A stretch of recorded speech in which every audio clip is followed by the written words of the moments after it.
ఈ ఒక్కొక్కటి కనుక ధ్యానం చేస్తున్న కొద్దీ అప్రయత్నంగా మనలో కలిగే మార్పు ఏమిటి? ఈ దేహం వాడిది కానీ మనది కాదనేటువంటి సంగతి తెలుస్తుంది. అది ఏదో కొద్ది గొప్ప తెలిస్తే తప్ప ఏదో ఒక రోజున వైద్యుడు వచ్చి ఇంకొక 10 రోజుల్లో నువ్వు వెళ్ళిపోతావుటని ఏదన్నా అభయహస్తం పట్టాడనుకోండి, అప్పుడు 10 రోజులు అక్కర్లేదు, 5 రోజుల్లోనే వెళ్ళిపోతాడు వాడికి కలిగినటువంటి బాధలు. ఎందుకని? ఎన్ని చదువుకున్నా, డిగ్రీలు తెచ్చుకున్నా, డాక్టరేట్లు పాస్ అయినా, మనకి సంస్కృతం వచ్చినా, హిందీ వచ్చినా, బైబిల్ భగవద్గీతలు ఏం చదువుకున్నా, ఈ శరీరం నాది అనేటువంటి మాట పోవటం అనేటువంటిది ఇంతట్లో ఇంతమందిలో ఉన్నటువంటి వాడి అనుగ్రహమే కానీ ఈ ఒక్క దాంట్లో ఉన్నవాడి ప్రయత్నం మాత్రం కాదు. ఎందుకని?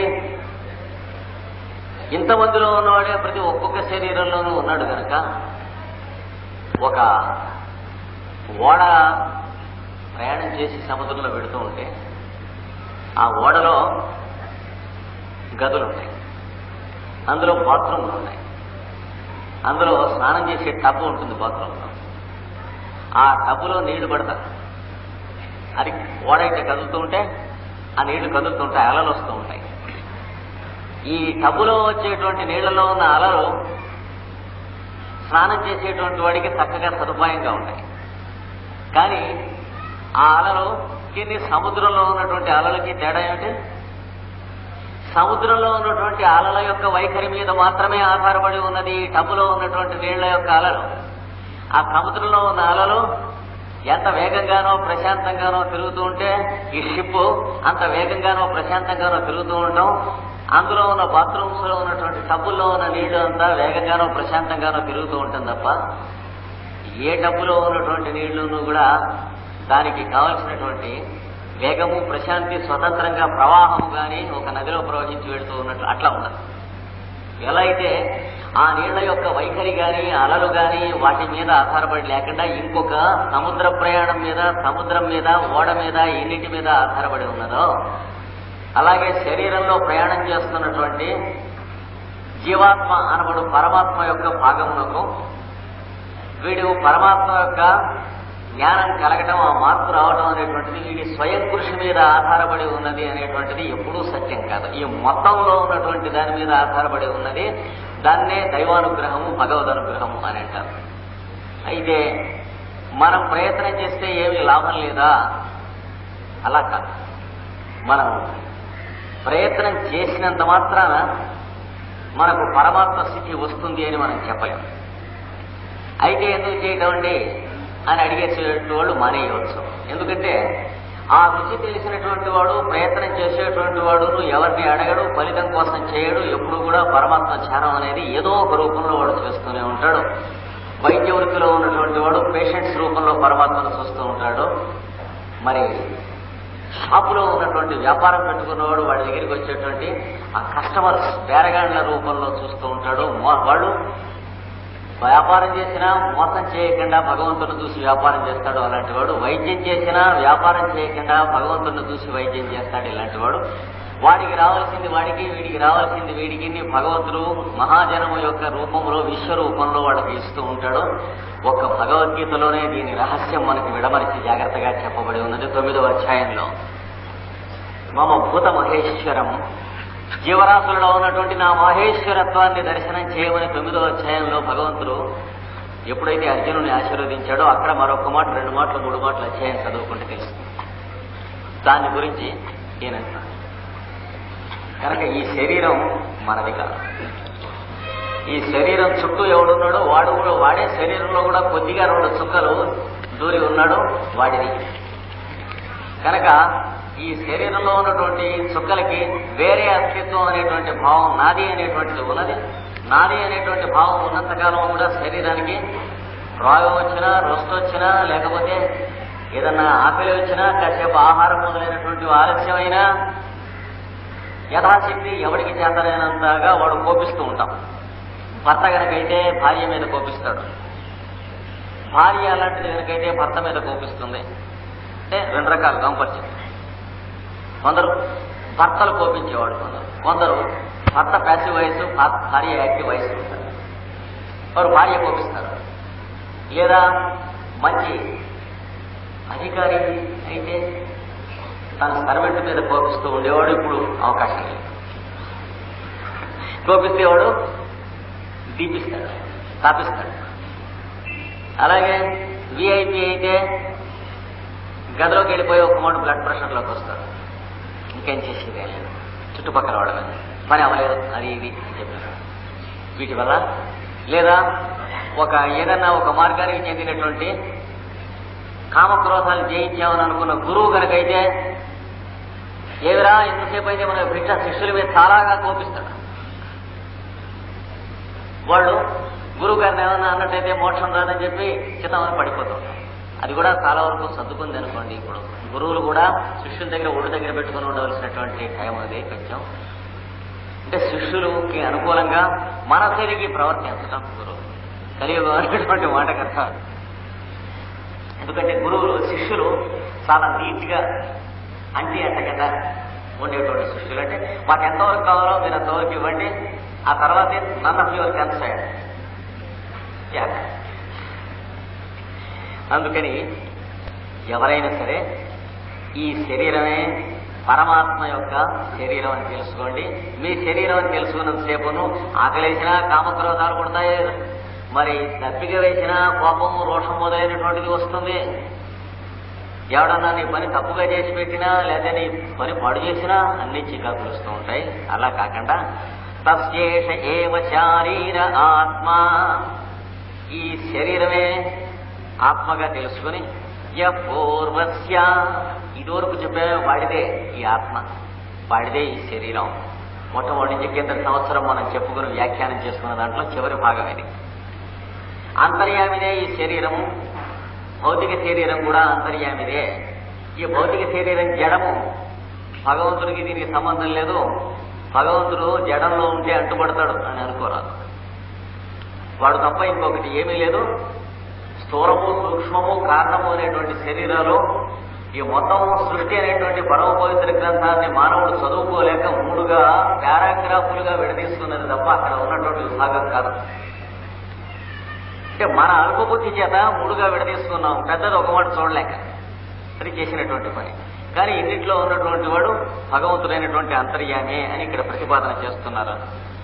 అథాతోను ప్రశ్నా, అథాత అంటే ఇటుపైన అనుప్రశ్నా, అనుబంధించినటువంటి అనుబంధమైనటువంటి కొన్ని ప్రశ్నలు చెబుతూ ఉన్నాం. అంటే ఇంతకు ముందు చెప్పి వివరించినవి కాక వాటికి సంబంధించినటువంటి మరికొన్ని చెబుతూ ఉన్నాం. ఉతా విద్వానమం లోకం ప్రేత్య, ఓపై తెలిసినవాడు, విద్వాన్ అంటే తెలిసినవాడు, విద్వాన్ పరీక్ష పాస్ అయిన వాడని కానీ పిహెచ్డి చదువుకున్నాడు అట్లా కాదు. విద్వాన్ అంటే తెలిసినవాడు, తెలియవలసినది తెలిసినవాడు అని అర్థంలో వాడు చదువుతున్నాడు. అట్లాంటి విద్వాన్ అనేటువంటి వాడు అమం లోకం ప్రేత్య, ఈ లోకమును విడిచిపెట్టి వెళ్ళి ఇప్పుడు దాని సంగతి ఎందుకంటే పొద్దున్నే అంటే ఎక్కడికి వెళ్ళి ఈ లోకం విడిచిపెట్టి. అంటే కొంతమంది భౌతిక శరీరమే తాముగా జీవిస్తూ ఉంటారు. వాడికి తెల్లారి లేచినప్పటి నుంచి ఈ శరీరానికి ఏం కావాలో చూసుకుంటూ సాయంత్రం లోపల తాను శరీరానికి షోడశోపచార పూజ చేసుకుంటాం తప్ప తాను చేయగలిగినటువంటిది ఏమీ లేదు. తన జుట్టుకి కొంతసేపు సేవ చేసుకుంటాడు, స్నానం చేసుకుంటూ తన శరీరానికి అందరూ చేసిన కన్నా ఎక్కువసేపు చేసుకుంటాడు. కంటికి కొంతసేపు, పంటికి కొంతసేపు, మేరుడైన అయితే గబగబా చేసేసుకుంటాం, దీని గురించి గుర్తుండదు కనుక. కానీ వాడికి శరీరం తప్ప మరొక ప్రపంచం లేనప్పుడు దాని మీద ఉన్నటువంటి విలువ చేత దీనికి కావలసిన అన్నపానీయాదులు మొదలైనటువంటివన్నీ దాంతో సాయంత్రం అయిపోతుంది. అయ్యేటప్పటికి అలసట వచ్చి నిద్రపోతూ ఉంటాడు. అలాంటి స్థితిలోంచి అంటే వెజిటేటివ్ లైఫ్ అంటారు. అంటే తెల్లారింది, నిద్ర లేచాం, ఆకలేసింది, కాఫీ తాగాం, మళ్ళా ఆకలేసింది, టిఫిన్ తిన్నాం, మళ్ళా పెద్ద ఆకలేసింది, భోజనం చేశాం. ఇవన్నీ చేయడానికి కొంత డబ్బులు కావాలి కనుక గతి లేక ఆఫీస్కి వెళ్ళాను టైంకి. ఆఫీసులో పని చేసుకున్నాం, మధ్యాహ్నం లంచ్ టైంలో ఆకలి వేస్తుంది కనుక తిన్నాం, మళ్ళీ ఇంటికి వచ్చాం, ఆకలేస్తుంది కనుక కాఫీ తాగాం, మళ్ళా పెద్ద ఆకలేస్తుంది కనుక భోంచేసాం. ఇట్లాంటివి ఆహార నిద్రాభయాదులు శరీరానికి షోడశోపచారం చేసుకుంటూ ఉండేటువంటి వాడు విద్వాన్ అవుతున్న కొద్దీ, తెలిసిన కొద్దీ ఏం చేస్తాడంటే దీన్ని విడిచిపెట్టి పై లోకాలకి వెడతాడట. అంటే టపాక చేస్తాడు కదా, ఇందులోనే ఉన్న సూక్ష్మ లోకాల్లోకి వెడతాడని చెబుతున్నాడు పాపం. అప్పుడే హడావిడే లేదు. ఈ శరీరంలోనే అన్నమయ కోశం కాకుండా ప్రాణమయ, మనోమయ, విజ్ఞానమయ కోశాలకి ఒక్కొక్క దాంట్లోనే ఎలా అయితే నీళ్లు కాగుతూ ఉంటే కొద్ది కొద్దిగా నీటి ఆవిరి లేచి అలా కాస్త బయలుదేర కిటికీ దాకా వెళ్ళి అది ఆ పై దాకా వెళ్ళి పెడుతూ ఉంటుంది, అలా లేస్తాడు. అంటే అయితే పప్పు తీసి ఆనందమయ కోసం వచ్చేటికి మళ్ళీ తిరిగి రాడాయండి అని అనుమానం. వాళ్ళు చెప్పడం కూడా అలాగే చెప్పారు, ఉపద్రవంగా ఏడు ప్రశ్న. ఆనందమయ కోసం అంటే ఏంటంటే ఏది పొంది మళ్ళీ తిరిగి రావడం అన్నట్టు. ఎందుకు వచ్చింది పిల్లలు గలవాడు మనకి అంటే తిరిగి రావడం అంటే అర్థం ప్రతిదానికి డబుల్ విరిగి పొడుగు కదా. అంటే మళ్ళీ అంతకుముందు అఘోరిస్తున్న జీవితం ప్రజ్ఞలోకి తిరిగి రావడం అని అలా విప్పి చెప్పరాదయ్యా. అలా విప్పి చెబితే నీకెందుకు గడిదే కూడా చెప్పొచ్చు, నువ్వు భయపడవు నువ్వు చూసుకునేందుకు అలా చెప్పి వదిలిపెట్టావు అన్నారు వాళ్ళు. ఉండాకోరు కృష్ణుడంటే ప్రతి చోట అలాగే చెప్పాడు వాడు. అంత్యకాలే జమామేవ భగవద్గీత చెప్పాడు. అలాగే ప్రయాణకాలే టైమ్ ఆఫ్ జర్నీ అన్నాడు. ఇవన్నీ కూడా పొద్దున్నే చదువుకుంటున్నందుకు ఈ శ్లోకాలు అని అనిపిస్తాయి తెలియక. అంటే వాడి ఉద్దేశం ఏంటంటే ఈ భౌతిక శరీరం వదిలిపెట్టడం అనేటువంటిది ఇక్కడ చెప్పిన ప్రేత్య అంటే ఇది వదిలిపెట్టి వెళ్తాం అని.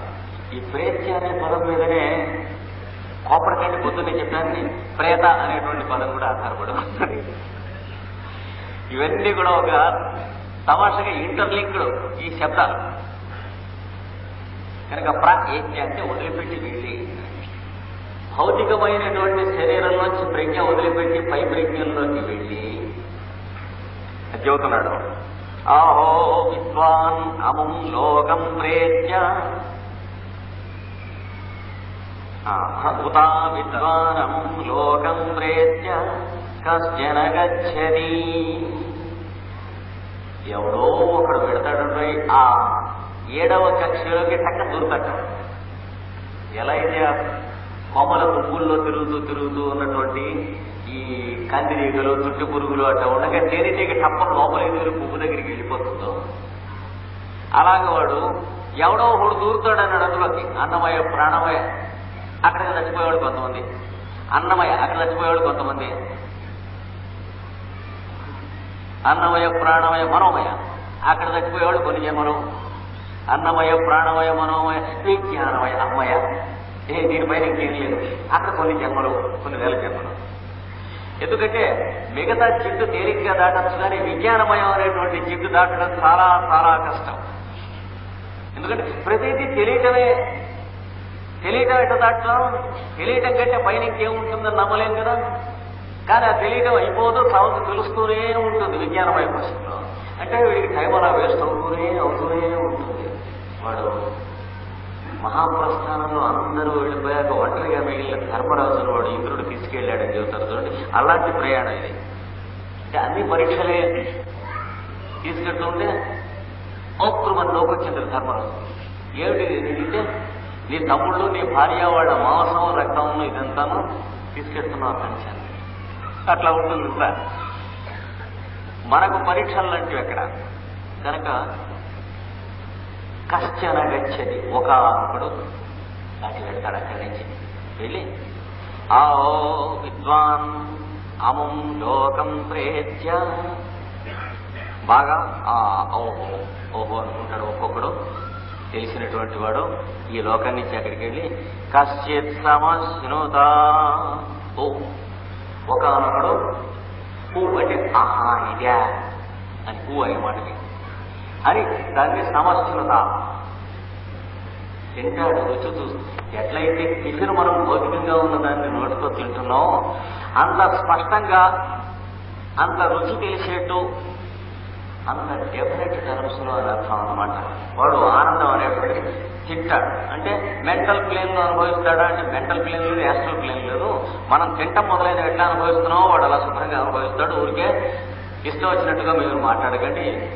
ఐడియల్స్ లో అనుభవిస్తాడా ఇలాగా ఫిలసాఫికల్ గా నమ్మోసుగుల్లాగా అనుభవించడు వాడు. ఎక్కడో అనుభవించారు, ఏ లోకంలోనూ అనుభవించారు. అక్కడికి వెళ్ళేటప్పటికీ భౌతికమైన అన్నమయ లోకం మొదలైనవన్నీ కూడాను దాంతోనే చేయబడి అంతర్యామిత్వం చెంది ఉన్న సంగతి వాడు అనుభవపూర్వకంగా తెలుసుకుంటాడు. అన్నమయ, ప్రాణమయ, మనోమయ, విజ్ఞానమయ కోశములని చెప్పబడే నాలుగును వీడికి అందుబట్టవు. కానీ ఆనందమయ కోశం ఎప్పుడైతే స్పృశించాడో మిగతా 4 కోశముల్లోనూ అంతర్యామిత్వం చెంది ఉన్నటువంటిది ఆనందమయుడే అని తెలుస్తుంది. కనుక అన్నం తిన్నట్టుగా రుచికరమైనటువంటి వస్తువు నాలుక మీద వేస్తే ఇంద్రియం ద్వారా మనస్సు ఎలా అయితే అనుభవిస్తూ ఉందో మనకు తెలుస్తూ ఉందని అనుకుంటున్నామో అంత స్పష్టంగా ఆనందాన్ని గురించి వాడు తెలుసుకుంటాడు అని చెప్పాడు. అందుకనే ఇంకొక రహస్యం కూడా ఉన్నది. ప్రపంచంలో ప్రతి ఒక్కడూ వాడు పుట్టినటువంటి పుటకను అనుసరించి ఆనందాన్ని అనుభవిస్తూనే ఉన్నాడు. భగవంతుడు అలా ఇచ్చాడు. శరీరమే అని అనుకుంటున్నటువంటి వాడు తింటం తప్ప ఏమీ తెలియని వాడు తింటంలో వాడు అనుభవిస్తున్నటువంటిది కూడా ఆనందమే. కాకపోతే వేదాంతి కోప్పడవచ్చు కాదు. ఎందుకంటే తనకు గొప్ప ఉండాలి కదా, వేరే మన ఆనందం వేరు, వాడి ఆనందం వేరు. కానీ వాడికంటే కొంచెం తెలిసిన వాడు ఇంకా కొంచెం అనుభవించవచ్చు అని తెలుస్తుంది. అలాగా ఆనందమయ కోసం తెలిసిన వాడు శాశ్వతము అపరిమితము అయినటువంటి ఆనందము, నిత్యము, సత్యము, పరిసరములు, వాతావరణములతో సంబంధించినటువంటిది కానిది అయిన స్థితిలో వాడు ఉండవచ్చు అనేటువంటిది అనుభవిస్తాడు. కానీ ఏ జీవిగా జీవి ఇంద్రియములతో శరీరంలో కాపురం ఉంటూ అనుభవిస్తున్నటువంటి ఆకర్షణ, సంతోషము, ఇంద్రియ పరితృప్తి మొదలైనటువంటివన్నీ కూడా లోపల ఆనందమయ కోశం ఉండటం చేత దానికి ప్రతిబింబముల రూపంలోనే ఇవి అనుభవింపబడుతున్నాయి కానీ తద్భిన్నములైనటువంటివి కావు. అందుకనే ఇందులో ఈ ఇంద్రియ పరితృప్తి మొదలైనటువంటివి ఆనంద అనుభూతి అనేటువంటి దానికి వ్యతిరిక్తములైనటువంటివి అని భ్రమపడరా. అవి ఇంద్రియ పరితృప్తి మొదలైనటువంటివి మానేస్తే ఆనందం వస్తుందని అంతకంటే పొరపడరా. క్రమశిక్షణ కావాలి, వశిత్వం కావాలి. శరీరం మీద, ఇంద్రియముల మీద, మనస్సు మీద స్వామిత్వం వచ్చే వరకు చేసేటువంటి సాధనలు అటుపైన అపచారము చేయడు కనుక ఇబ్బంది లేదు. అపచారము చేయనటువంటి స్థితి వచ్చే వరకు కూడాను నియమములు, యమము, నియమము, ఆసనము, ప్రాణాయామము, ప్రత్యాహారము, ధారణము, ధ్యానము, సమాధి అని చెప్పబడేటువంటి అష్టాంగముల ద్వారా ఈ శరీరంలో స్థూల సూక్ష్మమలములను పరిశుద్ధి చేసుకుని ఆనందమయ కోశాన్ని భాగవత మార్గము అని చెప్పబడేటువంటి సామవేద మార్గం చేత స్థాపనం చేసుకుని కర్మాచరణము చేత శరీరాన్ని పవిత్రం చేసి సేవాధర్మం చేత మనోబుద్ధి అహంకారములను పవిత్రం చేసుకొని ఇంకొక మార్గం లేదు, ఇంకొక మార్గం లేదు. మనకంటే తక్కువ తెలివి గలవాళ్ళు, తక్కువ బలం గలవాళ్ళు, తక్కువ డబ్బు గలవాళ్ళు, జీవితంలో తక్కువ అవకాశం కలవాళ్ళు, అలాంటి వాళ్ళకి భగవత్ స్వరూప బుద్ధితో మనం సేవ చేయడం తప్ప ఇంకొక మార్గంలో మనస్సు, బుద్ధి, ఇంద్రియములలో ఉన్నటువంటి మలములు క్షాళనం కావడానికి అవకాశం లేదు. ముమ్మాటికి ఇంకొక మార్గం చేత ఆహార నియమం చేసినా లొంగేవి కావు.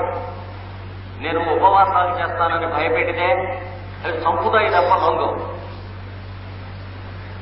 ఇది పద్ధతి. ఇలాంటి మార్గంలో కాక ఇంద్రియాల్ని ఇవి అనుభవిస్తున్నటువంటిది ఆనందం కాకపోలేదు. కానీ ఎంతకంటే రుచికరమైనటువంటి వస్తువుని అవి అనుభవించడం, అభ్యాసం చేయించడమే పెద్దలు చెప్పినటువంటి మార్గం. వరం దృష్ట్వా నివర్తతే. కుర్రవాడు జబ్బు చేసేటువంటి వస్తువు ఏదో చాక్లెట్ తింటున్నాడు అనుకోండి, అంటే వాడు ఫాదరు వెస్టర్నైజ్డ్ ఫెలో, అంతకంటే వాడికి తెలియదు. ఆ కుర్రవాడు అలాంటి తండ్రి దగ్గర పెరిగినటువంటి వాడు మరియు కాన్వెంట్ లో చదివినవాడు అనుకోండి. వాడు ఆ చాక్లెట్ తింటం తప్ప ఇంకొకటి ఏం తెలియదు. చాక్లెట్ లాక్కుని జబ్బు చేస్తుంది ఏం చెబితే ఏడుస్తాడు. కానీ వాడికి పళ్ళు ఇలా కొరుకు తినేసేస్తూ ఉంటాయి. వాడు కాల్షియం ఇప్పించి అవి ఇప్పించి డాక్టర్లు వాళ్ళు వీళ్ళు చాలా నానా బాధపడుతూ ఉంటారు. అలాంటి వాడికి దీనివల్ల వచ్చింది, ఈ చాక్లెట్ వల్ల వీడికి వచ్చింది. అంటే ఇక్కడ దాకా మాట వినపడకుండా మాట్లాడాడు. ఈ చాక్లెట్ వల్ల వీడికి పళ్ళు ఇలా వచ్చినాయి అని చెబితే అప్పుడు వెంటనే అది లాక్కుంటారు, వాడు ఏడుస్తాడు. మర్నాడు ఇంకో చాక్లెట్ తీసుకుంటాడు. అలా కాకుండా చాక్లెట్ కంటే నిజంగా రుచికరమైనటువంటి వస్తువును, ఆరోగ్యకరమైనటువంటి వస్తువును కుర్రవాడికి ఇచ్చారు పండుగ, వాడే పరిస్థితి చాక్లెట్. అలాగా ఇంద్రియాలకి అవి అనుభవిస్తున్నటువంటి అనుభవాన్ని మీరు కాదని లాభం లేదు, ఏడుస్తాయి. అందుకని ఇంద్రియాలను ఏడిపించి నేను నేల పడుకుంటాను, స్థండిలే శయనం కృత్వా, మనకు ఉన్నాయి మార్గాలు, పడుకోవచ్చు, అభ్యంతరం లేదు. కానీ మనస్సును నియమంలో పెట్టడానికి చేసేటువంటి సమయంలో అలాంటివి మనం చేస్తే కొంతవరకు ఉపకరిస్తాయి. కానీ కేవలం అవి సాధన మార్గాలు మాత్రం కావు, సెల్ఫ్ టార్చరింగ్ అవుతుంది తెలుసుకోవాలి. దానివల్ల ఇంకా మార్గం దుష్కరం అవుతుంది, మనం కాంప్లికేషన్స్ చేసుకున్నటువంటి వాళ్ళం అవుతూ ఉంటాం. అది లేకుండా ఒక్కొక్క మెట్టే ఎలా అయితే కనిపించి కనిపించకుండా ఆ గోపికల్ని ఒక్కొక్కటినే దశమస్కంధంలో తను ఎక్కడో ఆ చెట్లలోకి పొదలలోకి తీసుకెళ్లాడని చెబుతారు చూడండి. అలాగా మనస్సుని ఇంద్రియాల్ని ఒక్కొక్క మెట్టే ఎంతకంటే ఆనందం కలిగజేసేటువంటి అనుభూతి ఏది, ఎంతకంటే అనుభవం కలిగజేసేటువంటి మార్గం ఏమిటి? రుచిగా ఉన్నది కదా తింటూ ఉంటే రోగం వచ్చేటువంటివి కాకుండా ఎంత తిన్నా రోగం రానటువంటి రుచి ఏది క్రమంగా తెలుస్తూ ఉంటుంది. ఆ మార్గాన వెళ్ళవలసిందని ఇక్కడ చూస్తున్నాడు. ఆనందం అనేటువంటిది ప్రతి జీవి ఏ కక్షలో అనుభవించినా ఆనందమే అనుభవిస్తున్నాడు. తింటూ ఉంటే రుచిగా ఉంటే కూడా ఆనందమే, ఎక్కువ తింటే జబ్బు చేస్తుంది అనేటువంటిది. అంటే వాడు ఆనందమును అనుభవించిన ఎడల నియమము స్వామిత్వము లేనివాడు అని అర్థం. కానీ నాలుకకు రుచిగా ఉన్నటువంటిది ఆనందంలో భాగం కాదు అని అన్నడు అర్థం కాదు. జాగ్రత్తగా అర్థం చేసుకోవాలి. దాన్ని నాలికని ఉపయోగించుకుంటాం తెలియలేదు, ఆ తీయని పదార్థాన్ని ఉపయోగించుకుంటాం తెలియలేదు, దేశము కాలము పాత్రము పరిమాణము తెలియలేదు. నాలికకు రుచిగా ఉన్నటువంటిది అనేటువంటిది ఒక్కటే ఆధారంగా పడి ప్రొసీడ్ అయినాడు కనుక కేవలం ఆకర్షితుడైనాడు. ఆ దోషం నాలికకి రుచికి సంబంధించినటువంటిది కాదు, వీడి పొరపాటుకి సంబంధించింది. అందుకని ఏ జీవి ఏ స్థితిలో ఉన్నా, కుక్క ఉన్నది, అది అనుభవిస్తూ ఉన్నటువంటిది, దానికి సుఖం కాదు అని మీరు నేను అనగలమా? అన్నట్లయితే మన గురించి అది కూడా అనడానికి అవకాశం ఉంది. మనం చేస్తున్న పనులన్నీ కూడా ఏడి ఎలక్షన్స్ నుంచుంటాడి అని 10 కుక్కలు అనుకున్నాయి అనుకోండి, తప్ప మన దగ్గర సమాధానం ఉన్నదా?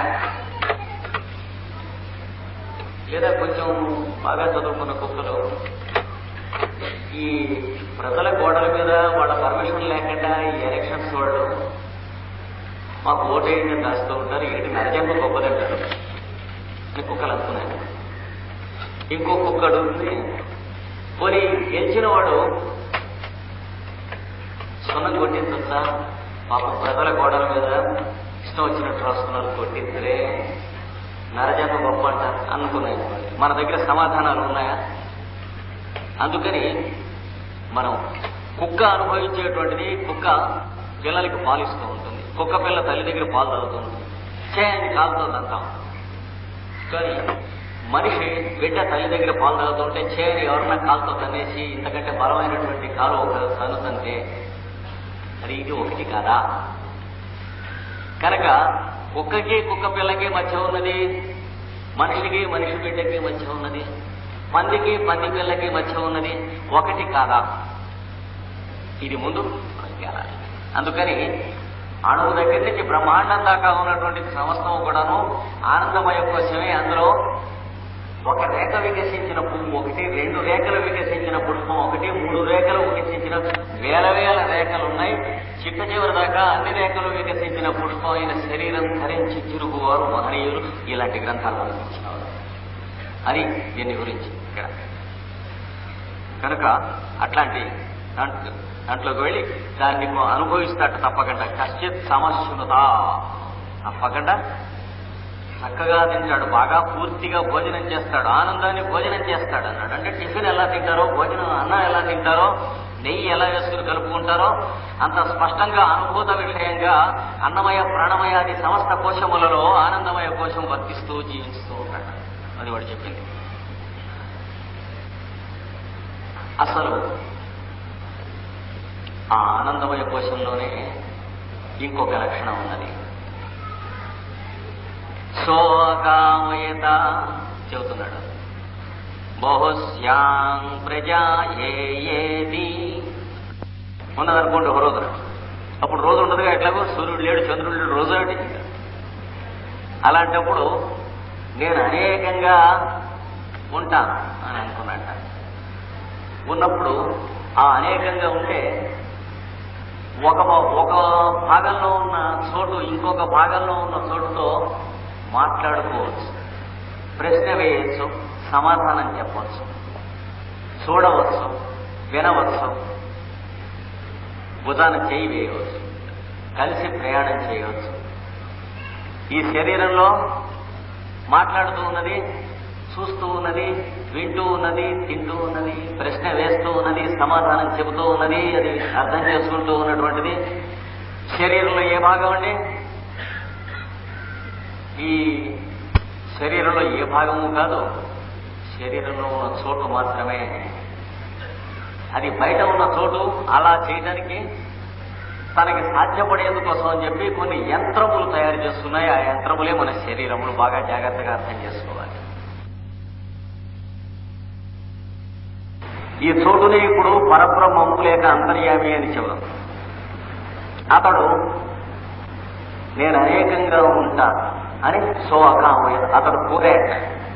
వాడికి కూడా కోరికలు ఉంటాయా? మనకి కోరికలు ఉంటే ఎలా తీర్చుకోవాలో తెలియక మూతి కలుసుకుంటాం కనుక కోరికలు జాగ్రత్తగా నాయన అన్నారు. కానీ వాడికి ఒక్కటే కోరిక ఉన్నది, ఏమని? ఇందరుగా నేను ఉంటానని. తర్వాత వచ్చేటువంటి కోరికలు చికాకు వస్తాయి. కానీ వాడికి ట్రాన్సిస్టర్ ఉందంటే నాకు ఏడుపు రావటం, లేకపోతే వీళ్ళందరితో పాటు నేను గురు పూజల్లో ఇక్కడ కూర్చుంటాను, కాసేపు సరదాగా వచ్చి వెళ్దామని అనిపించడం, అట్లాంటి తర్వాత అవి కోరికలేదు. అవి ఉండకూడదు. మనం ఎడ్యుకేటెడ్ కదా, అరగంట వచ్చి వెళ్దాం గురు పూజలకి అని అనిపిస్తున్నాను. వీళ్ళందరితో మిక్స్ అయిపోయి అలాగా మనం ఉంటాం, నలుగురితో 10 మందితోనూ కలిసిపోయి మరీ అసహ్యంగా ఇట్లా అరిస్టోక్రటిక్ అంటారు. అది అలా ఉన్నటువంటి అభిప్రాయం కాకుండా నేను ఇందరుగానూ ఉంటాను అంటే మంచివాడుగాను చెడ్డవాడుగాను కూడానా అని అడుగుతాడు మానవుడు మనస్సులో. అంత అపరిపూర్ణత ఉంది కనుక. కానీ అంతర్యామిలో ఏమాత్రం అపరిపూర్ణత లేదు కనుక మంచివాడుగాను చెడ్డవాడుగాను ఉంటూ ఉంటాడు. మంచివాడు చెడ్డవాడు అనేటువంటి మానవుడు మనస్సుకు సంబంధించినవి కానీ మానవుడికి సంబంధించినవి కాదు కదా. అదేమిటంటే పాపం చేసినవాడు పుణ్యం చేసినవాడు అందరిలోనూ దేవుడు ఉన్నాడా? పాపం చేసినవాడు పుణ్యం చేసినవాడు అనేటువంటి దిక్కుమల్ల అభిప్రాయాలు మనకు మనస్సులో ఉన్నాయి. కానీ మన శరీరం నుంచి తలకాయ లోపల ఉన్నటువంటి భాగంలో ఎక్కడా లేవు, ఎక్స్రే తీసినా లేవు. కనుక భగవంతుడు శరీరం నుంచి శిరస్సు దాకా ఉన్నటువంటి అంతర్యామిత్వానికి సంబంధించిన వాడు కానీ మనస్సులో ఉన్న అభిప్రాయాలకు సంబంధించినటువంటి వాడు కాదు. తాడుతో తెలియక పీటముళ్ళు వేసుకుంటే తాడులో ఉన్నటువంటి పదార్థానికి పీటముడి లేదు. ఆ తెలియక పీటముడి వేసుకున్నటువంటి వాడికి పీటముడి ఉంది. చెప్పాను ఇదివరకు. యజ్ఞోపవీతం శాస్త్రులు గారు తెచ్చి ఇస్తే అది తెల్లవారుతామన్నా కూర్చున్నాడు, వేసుకుందాం. సూర్యోదయం టైం సాహం సూర్యుడు ఉదయిస్తుండగా వేసుకోమన్నాడు. అది లాగాడు, చిక్కుపడ్డాడు, మళ్ళీ లాగాడు, ఇంకా చిక్కుపడ్డాడు, అట్టి చిక్కులాగాడు, మొత్తం లొంగైపోయింది. సూర్యోదయం పోయి పైకి వచ్చేసాడు సూర్యుడు. ఇంకే యజ్ఞోపవీతం వేసుకోలేదు. కానీ నిన్న శాస్త్రులు గారు ఇచ్చినప్పుడు యజ్ఞోపవీతం ఏముంది కానీ చిక్కు లేదు. ఈ రోజున యజ్ఞోపవీతంలో అది కాక ప్లస్ చిక్కు ఒకటి ఉన్నది. చిక్కు ఎవరిచ్చారు? మనం తెచ్చుకున్నది, ఎవరు ఇవ్వలేదు. యజ్ఞోపవీతంలో ఉన్న దారాల పోగుల పదార్థం కాక చిక్కు అనేటువంటి పదార్థం ఏమున్నది?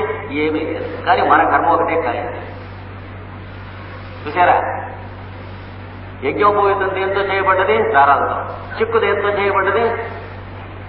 మన బుర్రతో తప్ప దారాల్లో ఏమీ లేదు. గుర్తుపెట్టుకోవాలి. మన జీవితంలో ఎదుర్కొనేటువంటి సమస్యలన్నీ వాళ్ళని వీళ్ళని ఇష్టం వచ్చినట్టు మాట్లాడటం, కష్టంగా ఉండేట్టు మాట్లాడటం, పొడిచి చూసినట్టు మాట్లాడితే ఎక్కడ ఉంటుందో చూడటం. అంటే మానసిక వ్యాధులు మన దగ్గర ఉంటాయి, కానీ మన శరీరంలో పాదాల నుంచి శిరస్సు దాకా ఉన్న భాగంలో ఎక్కడా కూడా ఎక్స్రే తీసి చూసినా ఉండదు. తాడు విడముడు పడ్డట్టుగా ఉంటూ ఉంటాయి అన్నమాట. ఒకడు విదిలించి పారేయటం ఇట్లాంటివన్నీ చేస్తాం. లేదా ఒకడు లేనప్పుడు ఇంకోటి గురించి మాట్లాడుకుంటాం. ఇట్లాంటివి ఇవి ఎక్స్రే తీస్తే మళ్ళీ రావు, అంతర్యామిత్వంలో ఉండవు, ఉన్న చికాకది. అందుకని ఆ అంతర్యామి